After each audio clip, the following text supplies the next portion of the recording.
Dead silence blanketed St. Patrick's old cathedral, broken only by cruel, muffled snickers echoing off the vaulted ceilings.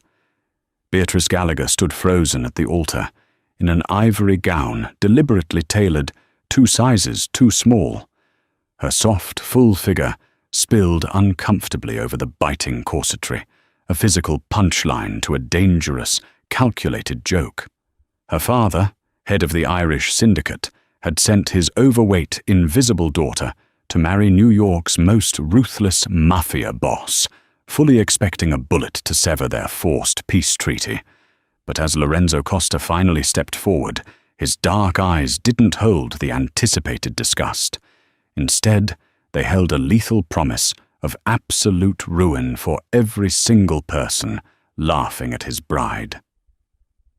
The air in the Gallagher estate in Brookville always smelled faintly of expensive cigars, old money, and unspoken cruelty.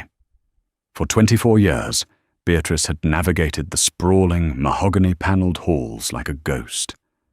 She was the eldest daughter of William Gallagher, a man whose word was law on the docks of Brooklyn and the underground casinos of Queens. But in her father's eyes, Beatrice was a failure of genetics.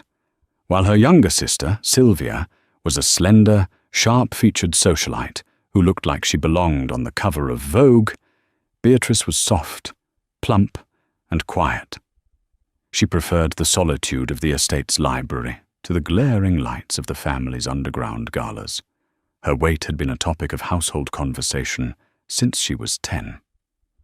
To her father, she was an embarrassment. To her sister, she was a convenient stepping stone to elevate her own beauty. But the Gallagher family was currently hemorrhaging power. A botched weapons shipment near Red Hook had cost the Italian Costa family millions, and the resulting street war had pushed both syndicates to the brink of federal indictments. The old-school commission, echoing the sit-downs of the Gambino and Lucchese eras, had mandated a peace treaty, a marriage, blood for blood, bound by a ring. Everyone in New York's underworld knew the bride was supposed to be Sylvia. Sylvia was the prize. Until the Tuesday before the wedding, Beatrice was in the solarium, reading, when her father's heavy footsteps echoed against the marble floor. William Gallagher, a man whose florid face betrayed decades of heavy drinking, dropped a garment bag on the rattan table. "Get up, Bea. The tailor is coming in an hour," William barked, lighting a Churchill cigar. Beatrice marked her page, looking up in confusion. "The tailor? Sylvia's fittings have been done for weeks." "Sylvia isn't marrying the Costa bastard," William said, blowing a plume of grey smoke toward the glass ceiling. "You are." The words hung in the humid air of the greenhouse. Beatrice's heart slammed against her ribs. Lorenzo Costa was a ghost story whispered among the Irish enforcers.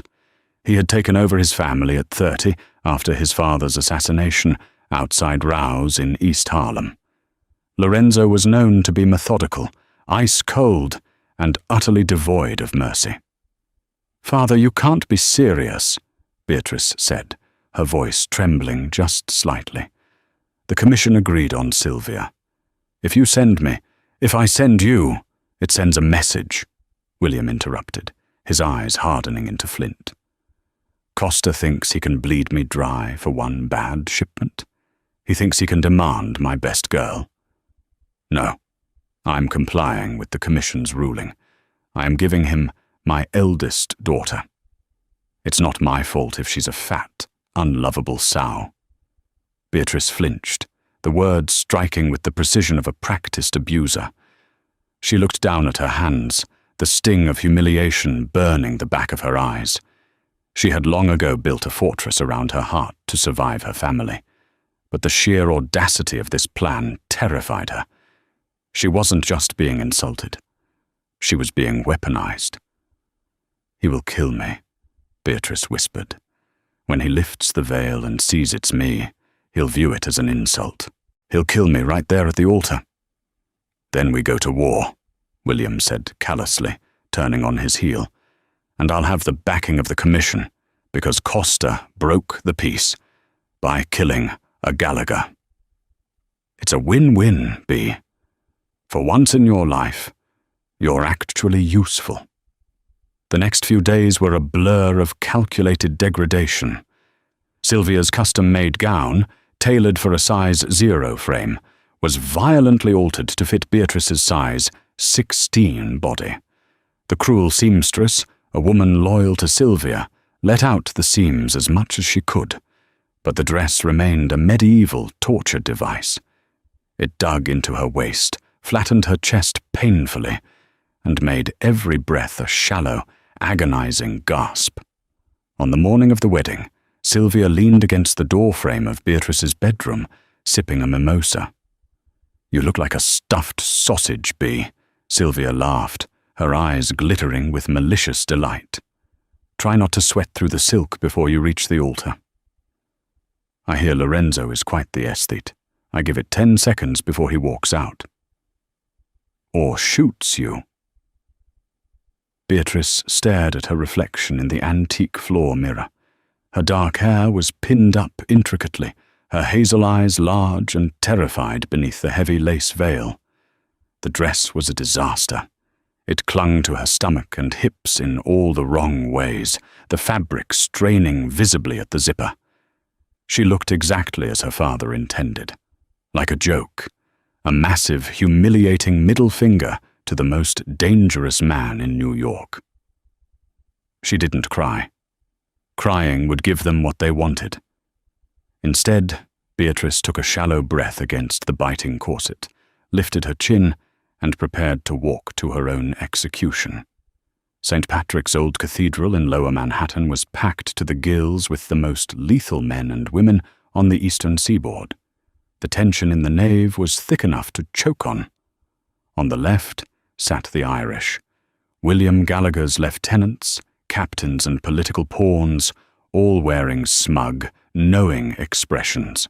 On the right sat the Italians, the Costa family, clad in immaculate, dark tailoring, their faces stony and expecting the arrival of the beautiful Sylvia Gallagher.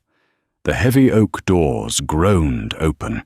The organist struck the first heavy chords of the bridal chorus. Beatrice stepped into the threshold, her hand resting lightly on her father's rigid arm. The reaction was instantaneous. The collective intake of breath from the right side of the aisle was audible over the music. It was followed immediately by a low, dangerous murmur that swept through the pews like a lit fuse. "Who is that?" "That's not Sylvia." "Look at her. The dress is splitting. It's an insult. Gallagher is mocking us." Beatrice kept her eyes locked, dead ahead. Her face burned with the heat of 1,000 humiliating stares. Every step was agony, both physically from the suffocating dress and mentally from the sheer weight of the room's hostility. She could feel the men on the Costa side shifting in their seats, hands discreetly moving toward the inside breasts of their jackets. At the end of the long, velvet-carpeted aisle stood Lorenzo Costa. He was taller than she expected, broad-shouldered and imposing in a charcoal Brioni suit that fit him with lethal perfection. His face was a mask of aristocratic angles, high cheekbones, a sharp jawline, and eyes as dark and unfathomable as an ocean trench. Beside him, his underboss, a scarred man named Glens the Razor Santoro, leaned in. "Boss," Glens hissed, his voice carrying in the cavernous quiet. "It's a trick. He sent the fat one. Say the word and we paint these walls red." Beatrice's breath hitched. She stopped walking, freezing just 10 feet from the altar. Her father yanked her arm roughly, trying to pull her forward, but her feet were glued to the floor. She looked at Lorenzo, bracing herself for the disgust, for the outrage, for the signal that would turn the cathedral into a slaughterhouse. Lorenzo's dark eyes swept over her. He took in the straining fabric of the dress, the flush of shame on her cheeks, the trembling of her hands, and the cruel, triumphant smirk on William Gallagher's face. Lorenzo didn't reach for a weapon. He didn't shout. Instead, he stepped down from the altar, closing the distance between them. The cathedral fell into a terrifying, breathless silence. William Gallagher let go of Beatrice's arm, stepping back instinctively as Lorenzo approached. "William," Lorenzo said, his voice a low, smooth baritone that echoed with absolute authority. "You seem to have forgotten how to treat a bride on her wedding day. You're gripping her like a hostage."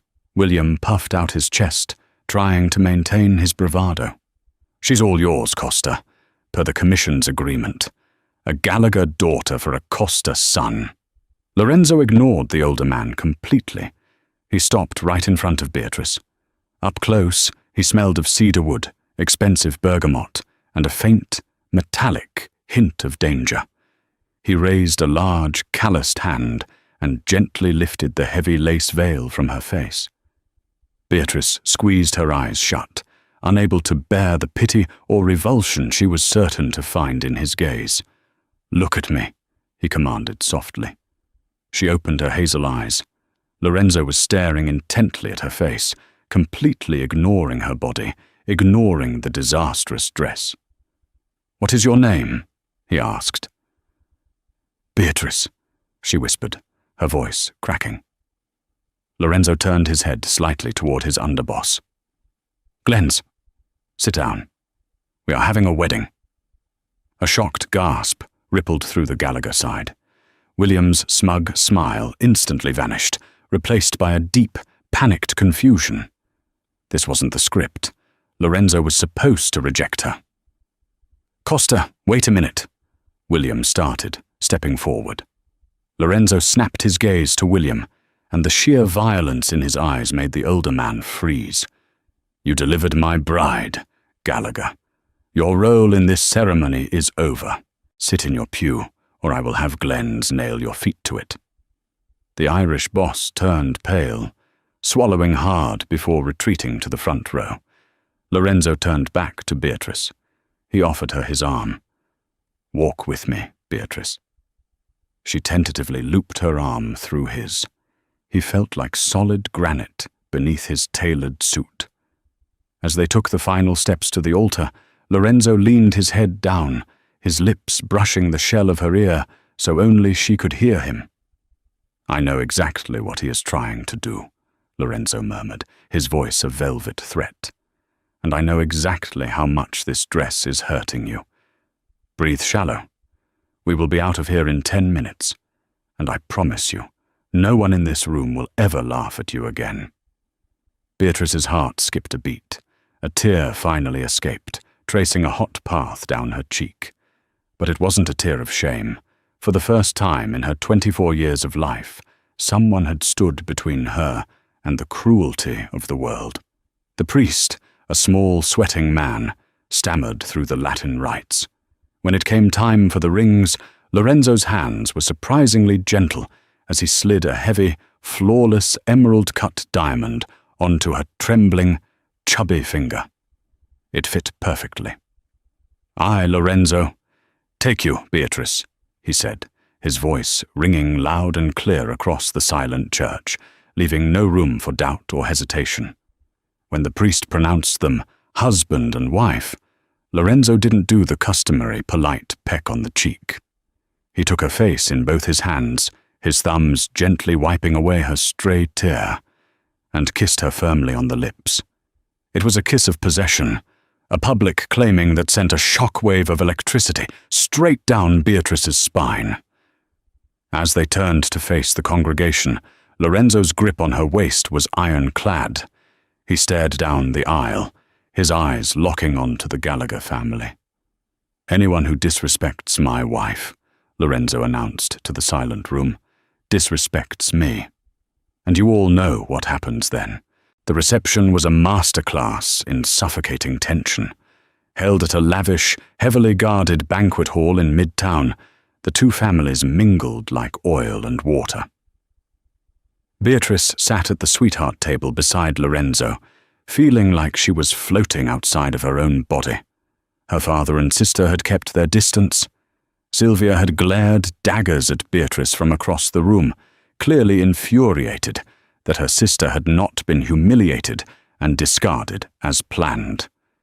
Beatrice had spent the last 2 hours barely touching her food, hyper-aware of the massive man sitting beside her. Lorenzo had been polite, terrifyingly so. He intercepted anyone who approached their table, effortlessly dominating the conversations and shielding Beatrice from the thinly veiled sneers of the Gallagher associates. By 11 p.m., Lorenzo stood up and buttoned his jacket. "We're leaving," he said simply. He didn't ask for her father's blessing to depart. He didn't say goodbye.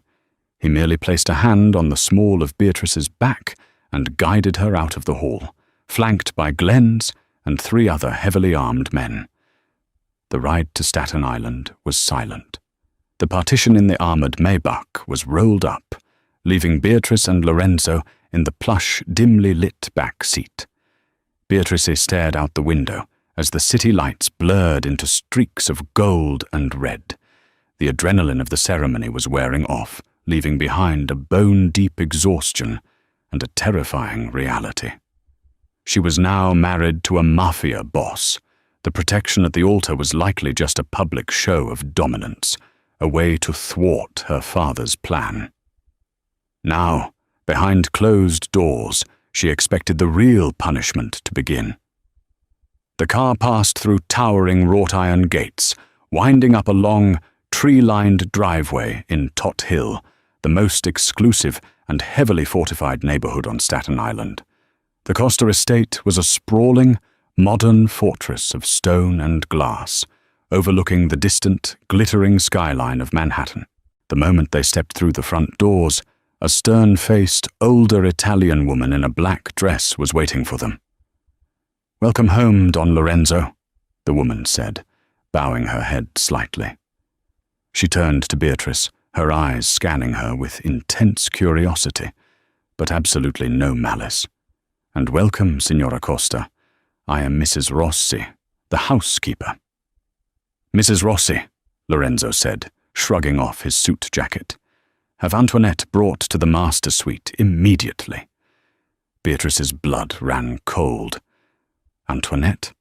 Who was Antoinette? Was he bringing another woman to their room? Was this the humiliation he had saved for private? Lorenzo noticed her sudden rigidity. He looked at her, his expression softening just a fraction.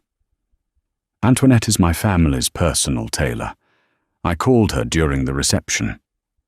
He gestured to the grand staircase, and Beatrice followed him up, her heavy dress dragging awkwardly on the carpet. They entered the master suite, a massive, minimalist room with floor-to-ceiling windows, dark wood, and a king-sized bed that made Beatrice swallow hard. A petite woman with measuring tape draped around her neck was already waiting in the adjoining sitting area. "Antoinette," Lorenzo said, "get my wife out of this abomination of a dress. It's cutting off her circulation, and take her measurements. I want an entirely new wardrobe commissioned by tomorrow morning.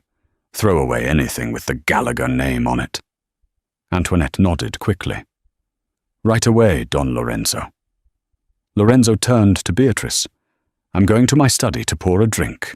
Let Antoinette help you. When you are comfortable, come find me down the hall." He left the room, closing the heavy oak door behind him with a soft click. Beatrice stood frozen for a moment before Antoinette gently touched her arm. "Signora, let's get you out of this trap, yes?" It took 10 minutes to unhook and unzip the violently altered Vera Wang gown. When the dress finally pooled at Beatrice's feet, she took her first full, deep breath in 12 hours. The relief was so profound she almost wept. Antoinette gently guided her into a plush, silk robe that was deliciously oversized and incredibly soft. "He is a good man, the Don," Antoinette murmured, as she quickly and efficiently took Beatrice's measurements. "Tough. But he protects what is his." What is his? The words echoed in Beatrice's mind as Antoinette packed up her things and left. Beatrice tied the sash of the robe around her waist, catching a glimpse of herself in the vanity mirror. She looked pale, her makeup smudged, her hair half falling out of its intricate pins. She was fat, yes. She had a soft belly, thick thighs and wide hips. She had spent her entire life apologizing for taking up space. But tonight, Lorenzo Costa had looked at her and demanded she take up more space. Steeling her nerves, Beatrice walked out of the bedroom and padded silently down the carpeted hallway. A sliver of warm, amber light spilled from beneath a door at the end of the hall. She pushed it open slowly. Lorenzo was sitting behind a massive mahogany desk, a glass of amber liquid in his hand. He had taken off his tie, and the top 2 buttons of his crisp white shirt were undone. He looked up as she entered, his dark eyes tracking her movements as she stepped into the room. "Better?" he asked, gesturing to a leather armchair opposite his desk. "Yes," Beatrice said, her voice surprisingly steady. She sat down, pulling the silk robe tighter around herself. "Thank you." Lorenzo took a slow sip of his drink. "Your father is a fool, Beatrice. A predictable, arrogant fool." Beatrice looked down at her lap. He thought if he sent me, you would be so insulted by my appearance that you would kill me, or at least break the treaty. He wanted an excuse to go to war with the backing of the Commission. "I know exactly what he wanted," Lorenzo said, setting his glass down. He leaned forward, resting his elbows on the desk, clasping his hands together. "He thought I was as vain and shallow as he is. He thought I wanted a vapid, sharp-tongued trophy like your sister to sit on my arm." Beatrice looked up, surprised by the venom in his voice when he mentioned Sylvia. "You know Sylvia. I know of her, and I know of you," Lorenzo said, his gaze locking onto hers. It was a piercing look, stripping away all her defenses. "Did you think I run the most powerful family in this city without doing my research?" Beatrice blinked. "Research? On me?" 6 months ago, at the mayor's charity gala at the Plaza Hotel, Lorenzo said quietly. "Your father was busy drinking himself into a stupor at the bar. Your sister was flirting with a federal prosecutor, and you were sitting in the corner, successfully negotiating a quiet side deal with the union boss for the docks, a deal your father later took credit for." Beatrice's jaw dropped. She had no idea anyone had been watching her that night. She had merely been doing what she always did, cleaning up her family's messes from the shadows, because her father was too incompetent to do it himself. "You're the brains of the Gallagher operation, Beatrice," Lorenzo stated, stating a fact rather than a compliment. "Your father is too blinded by his own prejudice to see it. He looks at you and sees a weight problem. I look at you and see the only person in the Gallagher family who actually understands how to run an empire." Beatrice's chest tightened. She didn't know how to process this. For years she had been told she was worthless. Now, the most dangerous man in the city was looking at her as if she were a queen. "So," Beatrice started, trying to find her footing. "You didn't just accept me to spite my father?" Lorenzo stood up from his desk and walked around it, leaning against the edge right in front of her. He was so close she could feel the heat radiating from his body. "Spiting your father was a pleasant bonus," Lorenzo said, his voice dropping an octave. "But no, when the Commission demanded a marriage, I made sure the phrasing of the contract demanded William Gallagher's eldest daughter. Your father, in his infinite stupidity, thought I meant Sylvia, because he doesn't even consider you a person. He thought he was pulling a fast one on me today by swapping you in." Lorenzo reached out, his long fingers gently brushing a loose strand of dark hair behind Beatrice's ear. The touch was so gentle, so reverent, it made her breath hitch. "He didn't trick me, mea cara," Lorenzo whispered fiercely. "I orchestrated it. I wanted you." Beatrice stared up at him, her heart hammering wildly against her ribs. Why?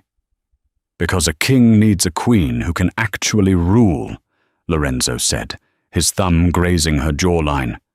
Not a porcelain doll who breaks at the first sign of pressure. Your family has treated you like dirt, Beatrice. They sent you here to die. But they made a fatal mistake. What mistake? She breathed. Lorenzo's eyes darkened with a terrifying, thrilling promise of violence and devotion. They gave you to me.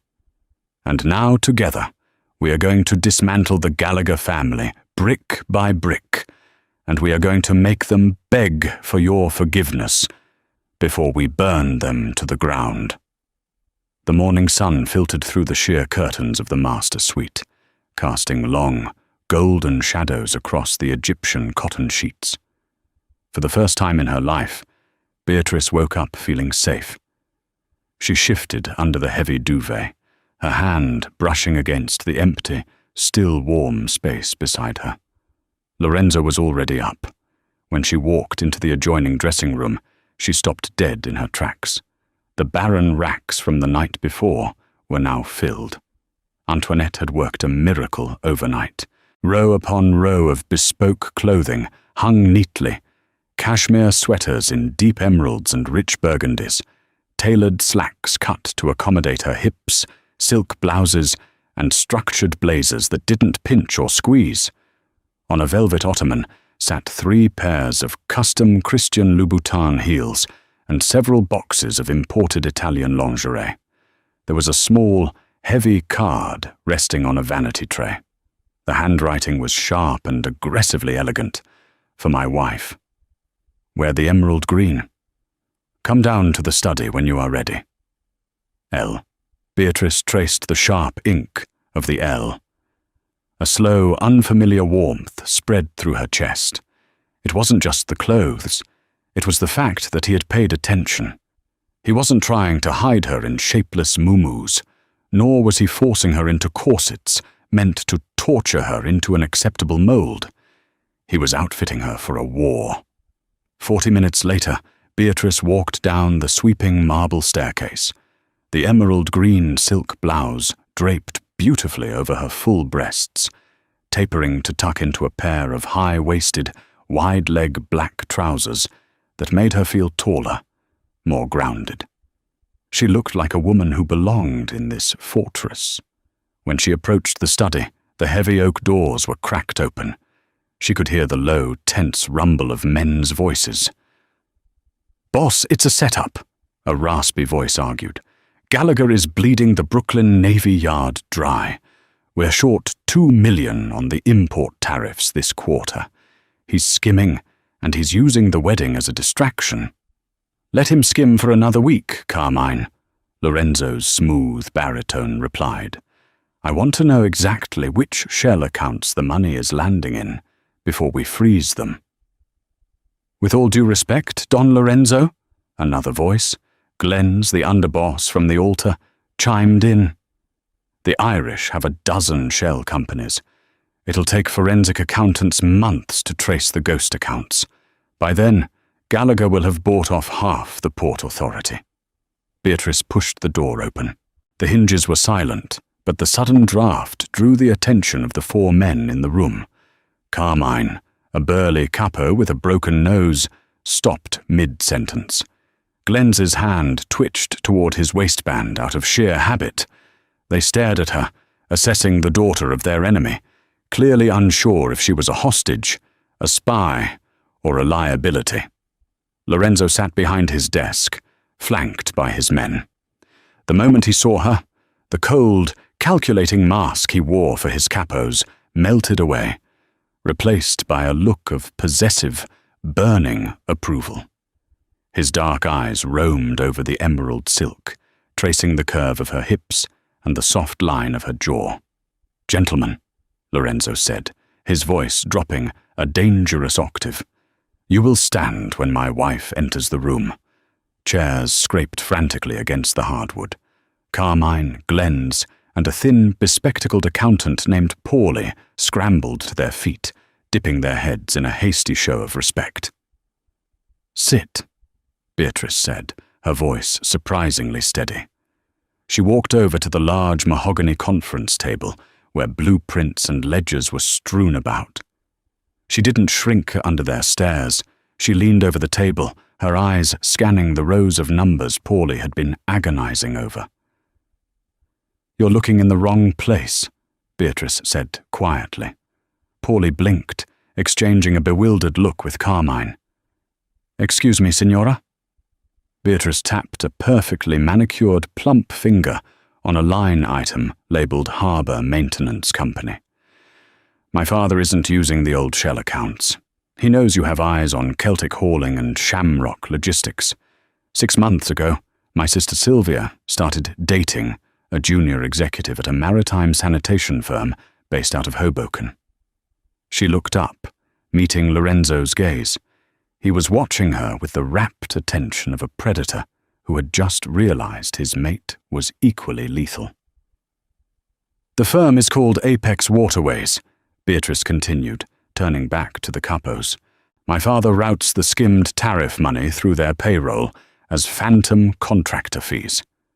Then it gets funneled into a trust fund under my late mother's maiden name in the Caymans. Account number ends in 4409. I have the routing numbers memorized." Silence fell over the study, the kind of heavy, suffocating silence that follows a bomb detonation. Glenn's jaw slackened. Carmine stared at Beatrice as if she had just grown a second head. Paulie scrambled to pull out his encrypted tablet, his fingers flying across the screen. "Holy Mother of God," Paulie whispered, staring at his screen. "She's right. Boss, it's all here. Millions. It's been moving right under our noses." Carmine looked at Beatrice, the skepticism entirely gone from his eyes, replaced by a profound, terrifying respect. "Signora Costa, how do you know this?" "Because my father can barely use a smartphone, let alone launder money," Beatrice said, a bitter smile touching her lips. "I spent the last 5 years balancing his books to keep the feds off our doorstep.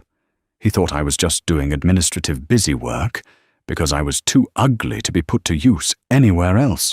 Lorenzo stood up. He walked slowly around the desk, his presence commanding the absolute attention of every man in the room. He stopped beside Beatrice, wrapping a heavy protective arm around her waist, pulling her soft curves flush against his hard side. "I told you all," Lorenzo murmured, his eyes locking onto Glenn's. "We didn't just gain a truce yesterday. We gained the keys to William Gallagher's kingdom." He pressed a kiss to her temple, ignoring the presence of his highest-ranking men. "Glenn's, call our contacts at the SEC. Anonymously leak the Apex Waterways routing numbers. Let the federal government freeze Gallagher's hidden assets. I want him broke and panicking by Friday." "Yes, boss," Glenn said, bowing his head to Lorenzo, and then, distinctly, bowing his head to Beatrice. "Yes, Signora." As the men filed out of the room to execute the orders, Beatrice felt her knees tremble. The adrenaline was fading. She had just betrayed her blood. She had just signed her father's financial death warrant. Lorenzo felt her tremble. He turned her around, backing her gently against the edge of the desk. He gripped her waist, his thumbs tracing the soft flare of her hips. "Regrets, mia cara?" he asked softly. Beatrice looked up into his dark, fathomless eyes. "No. He sold me to the wolves. He just didn't realize the wolf would teach me how to bite." A slow, wicked smile spread across Lorenzo's aristocratic face. He leaned down, his lips brushing against hers in a tantalizing, agonizing tease. "You are magnificent," he breathed against her mouth, "every single inch of you." When he kissed her, it wasn't a public show of possession like at the altar. It was a private, consuming devotion. He didn't avoid her softness. He worshipped it. His hands tangled in her dark hair, pulling her closer until the memory of every insult she had ever endured burned away in the heat of his touch. By Friday, the New York underworld was in chaos. The federal raid on Apex waterways made the front page of the Wall Street Journal. The feds froze nearly $60 million in illegal assets. William Gallagher's empire was suddenly starved of oxygen. Rumors swirled from the Bronx to the Battery that the Irish were missing payrolls for their enforcers. The Costa family, meanwhile, remained utterly silent. Lorenzo played the part of the newlywed, untouchable and unbothered, while his men quietly absorbed the territories Gallagher was losing his grip on. That evening, Lorenzo informed Beatrice they were going out. "We need to be seen," Lorenzo explained, as they rode in the back of the Maybach toward Manhattan. "The 5 families need to see that my house is in order and that my wife is the undisputed queen of the Costa Syndicate." They arrived at Le Bernardin, Midtown's temple of French seafood, where getting a table required either 6 months' notice or the kind of power that made chefs nervous. Lorenzo didn't have a reservation. The maître d' simply paled, cleared out a prime corner booth, and bowed them inside. Beatrice wore a stunning, off-the-shoulder black velvet gown that Antoinette had created. It hugged her generous curves perfectly, and around her neck rested a string of flawless Costa family diamonds that Lorenzo had fastened himself. She felt beautiful. She felt dangerous. They were halfway through their lobster carpaccio when the atmosphere in the restaurant abruptly shifted. Beatrice noticed Lorenzo's jaw clench, his eyes fixed on the entrance. She followed his gaze. William and Sylvia Gallagher had just walked in. William looked haggard, the florid flush of his face replaced by a sickly, desperate pallor. Beside him, Sylvia looked like a venomous snake poured into a backless, skin-tight scarlet dress. She was scanning the room with predatory eyes. When she spotted Lorenzo, a triumphant, malicious smirk crossed her face. She didn't even look at Beatrice. "Lorenzo," Beatrice whispered, her heart accelerating. "Keep eating, mia cara," Lorenzo said, his voice cold and flat, picking up his wine glass. "Do not give them the satisfaction of a reaction." But Sylvia was already charting a path straight for their table, leaving her father hovering near the coat check. She moved with the confident swagger of a woman who had never been told no in her entire life. She arrived at the booth, ignoring Beatrice entirely, and leaned heavily against the table, giving Lorenzo a generous view down the front of her dress.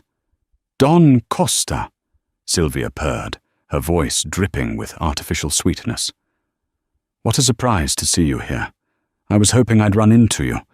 We have some family business to discuss." Lorenzo didn't look at her chest. He didn't even look at her face. He carefully cut a piece of lobster, placed it in his mouth, chewed and swallowed, taking an agonizingly long time before finally lifting his gaze to the woman invading his space. "I don't recall inviting you to my table," Lorenzo said, his voice carrying the chilling indifference of a winter wind. Sylvia's smile faltered for a fraction of a second, but she rallied, letting out a tinkling laugh. "Oh, Lorenzo, there's no need to be so hostile. I know my father pulled a fast one on you. The commission contract. The mix-up at the altar." She finally spared a glance at Beatrice, her eyes raking over her sister's body with practiced disgust. "I know you're stuck with the family joke, but I wanted to let you know, just because she has your ring doesn't mean you can't have the real prize on the side. We can fix my father's mistake." Beatrice gripped her napkin under the table, her knuckles turning white. The sheer, brazen audacity of her sister made her nauseous. Sylvia was offering herself as a mistress to save their father's collapsing empire, while simultaneously trying to strip Beatrice of the only dignity she had ever known. Lorenzo set his fork down. The soft clink of silver against porcelain sounded like a gunshot. He looked at Sylvia, his dark eyes void of any human warmth. "The real prize?" Lorenzo echoed softly. "I can be very discreet." Sylvia leaned closer, lowering her voice. "And you wouldn't have to be seen in public with that." Lorenzo didn't raise his voice, but the sheer, raw menace bleeding from him made the two tables adjacent to them suddenly go silent. "Let me clarify something for you, Sylvia," Lorenzo said, his tone deadly calm. "I drafted the contract. I specified the eldest daughter. If your father had sent you down that aisle, I would have put a bullet between your eyes in front of the priest and declared war right then and there." Sylvia physically recoiled, her face draining of color. What are you talking about?" "You are a vacuous, incompetent parasite," Lorenzo continued, methodically dissecting her ego with surgical precision. "You possess nothing of value. No intellect, no loyalty, and no use to a man who runs an empire. My wife has more worth in her little finger than your entire bloodline." Lorenzo reached across the table, taking Beatrice's trembling hand in his, raising her knuckles to his lips for a brief, reverent kiss. "Now," Lorenzo's eyes locked back onto Sylvia, narrowing into slits of pure malice. "You have exactly 5 seconds to walk away from my wife's table before I have Glenn's drag you out of this restaurant by your hair and toss you into the East River." Sylvia stood frozen, utterly humiliated. Her mouth opened and closed like a dying fish. She looked back at her father, who was watching in horror, realizing their last desperate gamble had just failed, spectacularly. But before Sylvia could retreat, Beatrice found her voice. The years of swallowing her sister's cruelty vanished, replaced by the steel she had forged in Lorenzo's fire. "Sylvia," Beatrice said, her voice ringing clear and authoritative across the quiet dining room. Sylvia looked down at her, her eyes brimming with humiliated tears and raw hatred. "Tell Richard Sterling at the Guggenheim board that his offshore accounts aren't as secure as he thinks," Beatrice said calmly, referencing the wealthy, married art dealer Sylvia had been secretly blackmailing for the past year to fund her lavish lifestyle. Sylvia gasped, stumbling backward as if physically struck. "How do you know about Richard?" "I know everything," Beatrice replied, leaning back in the plush leather booth, looking every bit the mob boss's wife. "And if you or our father ever approach me or my husband again, I will mail the evidence to his wife, the SEC, and the New York Post. You'll be wearing an orange jumpsuit instead of designer silk. Do you understand me?" Sylvia gave a frantic, jerky nod. She spun on her stiletto heel and practically ran out of the restaurant, grabbing William's arm and dragging the defeated Irish boss out into the cold Manhattan night. The heavy tension in the restaurant slowly dissipated as the ambient chatter tentatively resumed. Beatrice let out a shaky breath, her heart hammering against her ribs. She looked at Lorenzo. He was staring at her, an expression of profound, primal awe on his face. "Remind me," Lorenzo murmured, a dark, devastating smile playing on his lips. "Never to make you angry, Signora Costa." Beatrice finally smiled, a genuine, radiant expression that reached her hazel eyes. She squeezed his hand, the heavy emerald diamond catching the candlelight. "I think you're safe, Don Costa," she whispered, "for now." In the weeks after Le Bernardin, the Gallagher empire suffocated under Beatrice's precision. Federal agents flooded Brooklyn's docks, cutting off cash flow and loyalty in one swift blow. Now seated in Lorenzo's sunlit study, Beatrice calmly orchestrated the takeover, reviewing ledgers with sharp focus. When reports showed vendors withholding profits, she chose strategy over force, offering incentives instead of threats. Control, she knew, was built on stability, not fear. As Carmine carried out her orders, Lorenzo returned, his presence easing, but not disrupting, the quiet dominance she now held. He walked around the desk, pulling her chair out and lifting her effortlessly into his arms.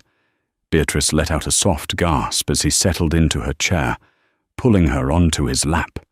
She curled against his broad chest, her soft curves fitting perfectly against the hard planes of his body. "How is my beautiful wife destroying her enemies today?" Lorenzo murmured, burying his face in the crook of her neck, inhaling the scent of her Tom Ford perfume. "Systematically," Beatrice whispered, threading her fingers through his dark hair. "My father missed payroll for the 3rd week in a row. His lieutenants are defecting. I give it 48 hours before he does something desperate."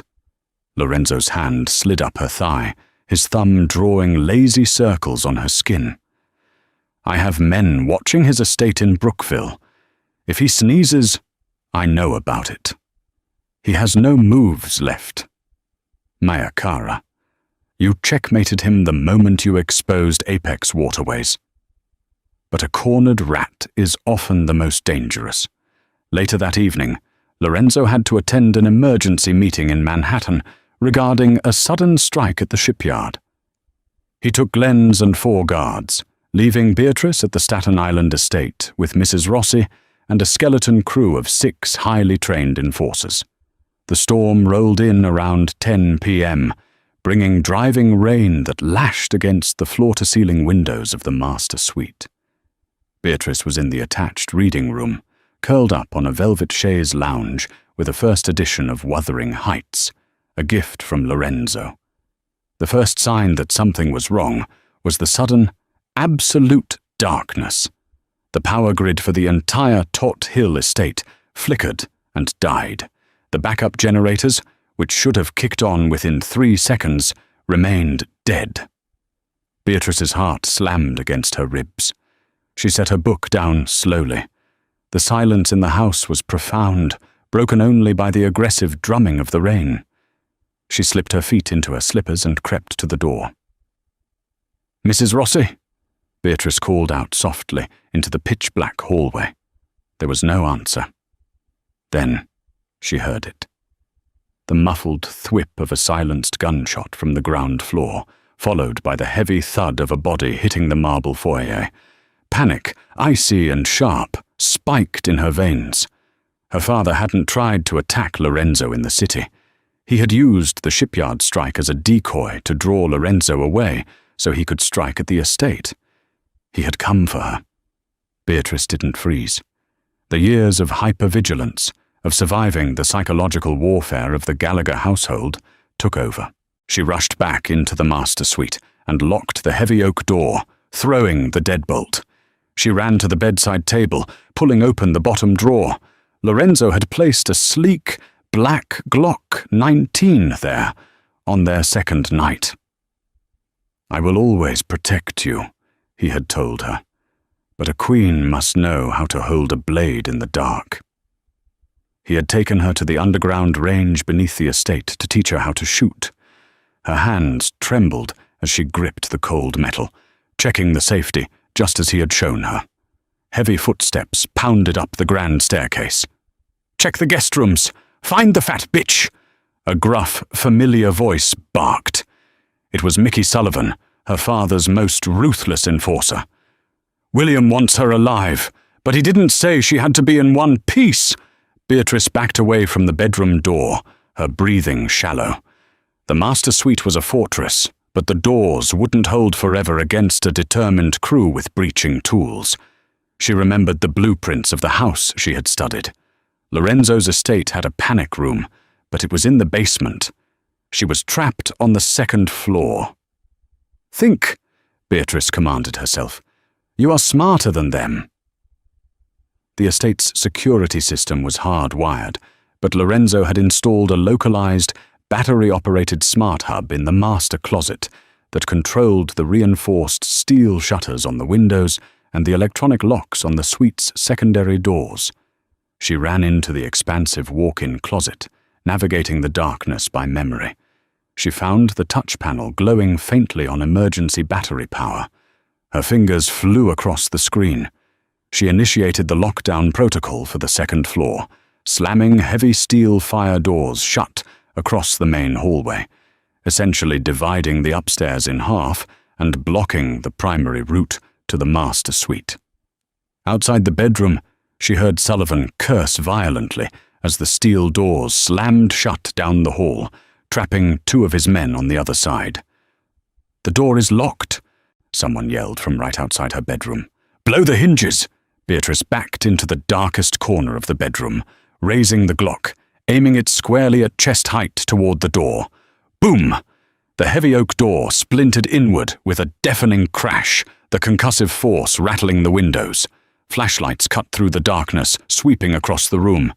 "Spread out," Sullivan ordered, stepping into the room, a submachine gun sweeping the area. "Check the bathroom. Check the closets." Beatrice held her breath, pressing herself against the silk-lined wall. One of the men stepped into her line of sight, his flashlight sweeping inches from her face. She didn't hesitate.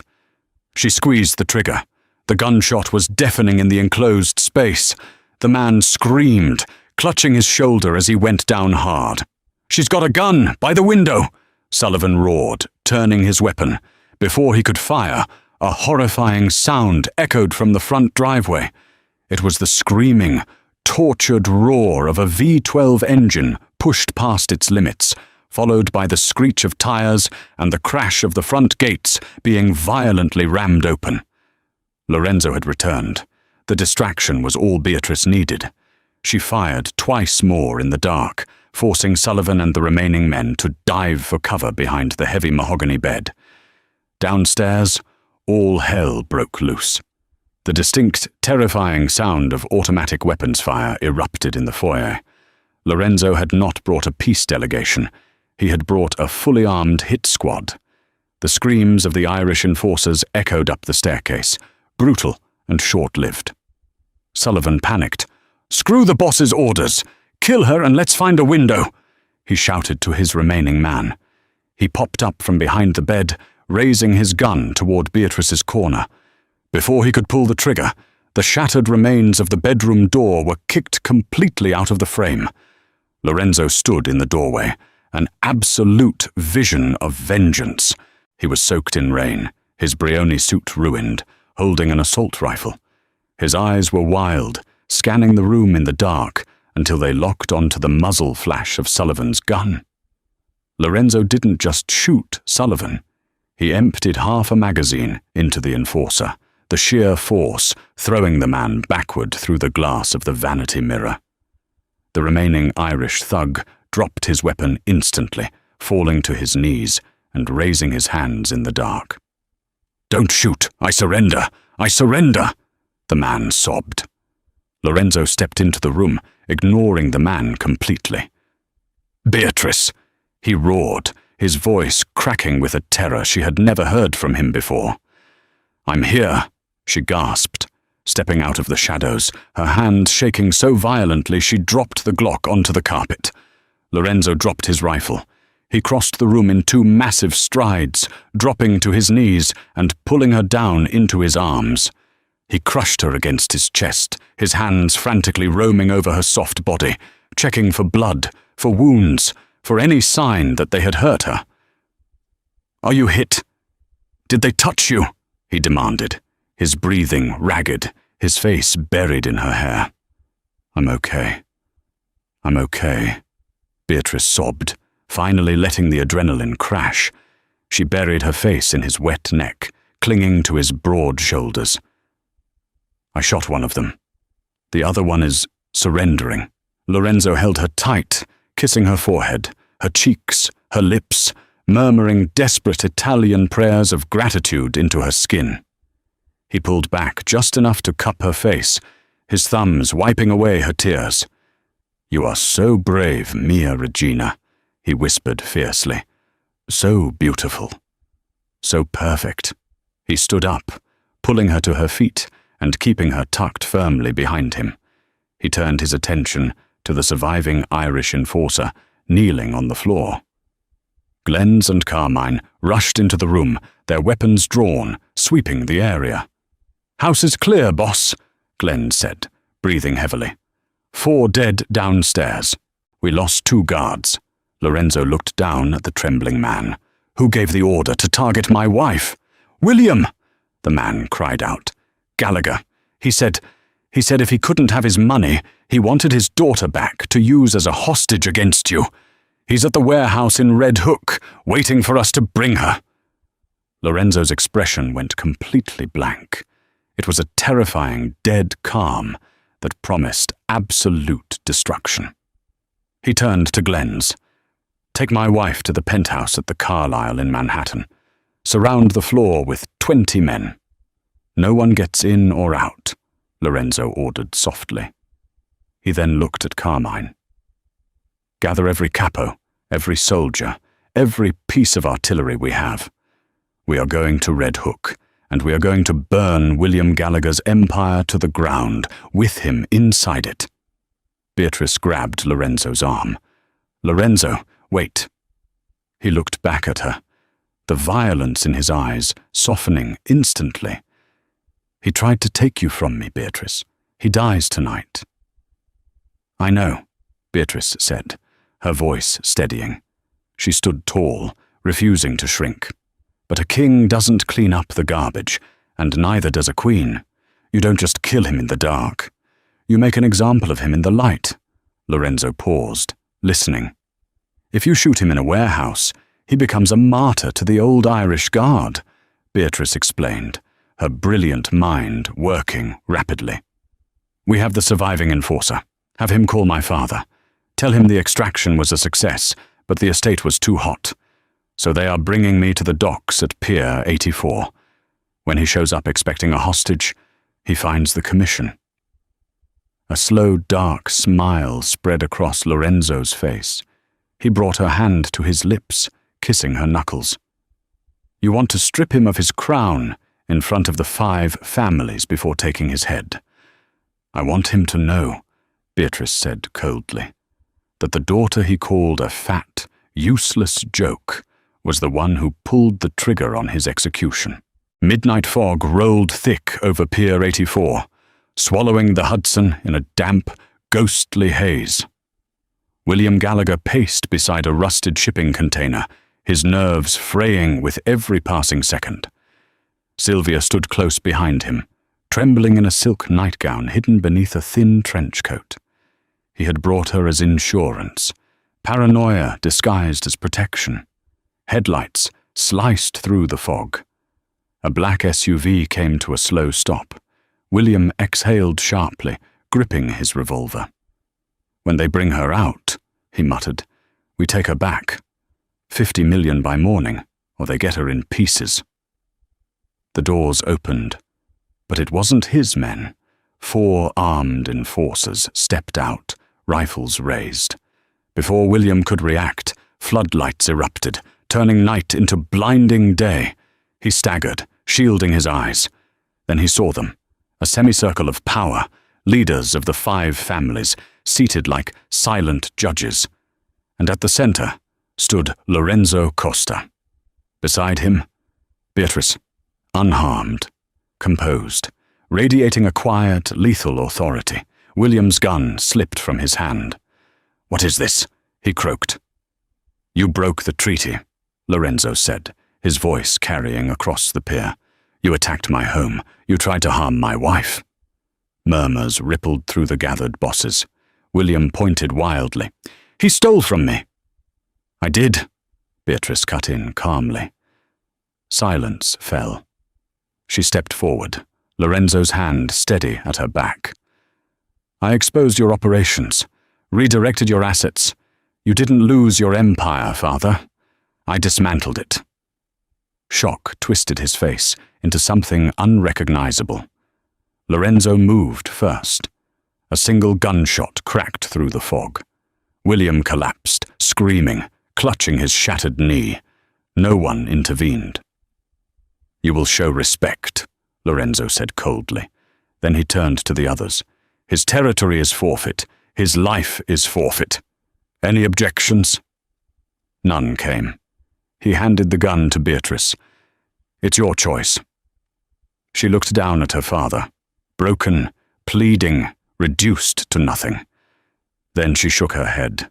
"Death is too kind," she said quietly.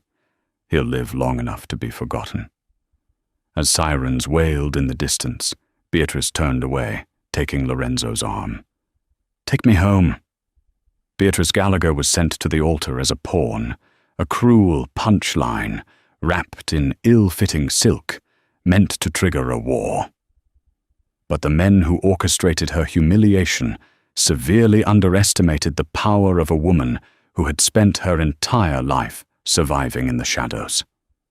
Lorenzo Costa didn't see a flaw to be mocked. He recognized a brilliant, strategic mind and worshipped the soft, generous curves her family had so viciously despised. Together, they didn't just survive the treacherous underbelly of New York's Mafia, they conquered it. Beatrice dismantled her tyrannical father's empire with surgical precision, merging it with the Costa Syndicate to become the undisputed queen of the 5 boroughs. She no longer hid in the background, apologizing for taking up space. Beside her devoted, ruthless husband, Beatrice claimed every inch of her power, proving that the most dangerous weapon in the room is the one everyone underestimates: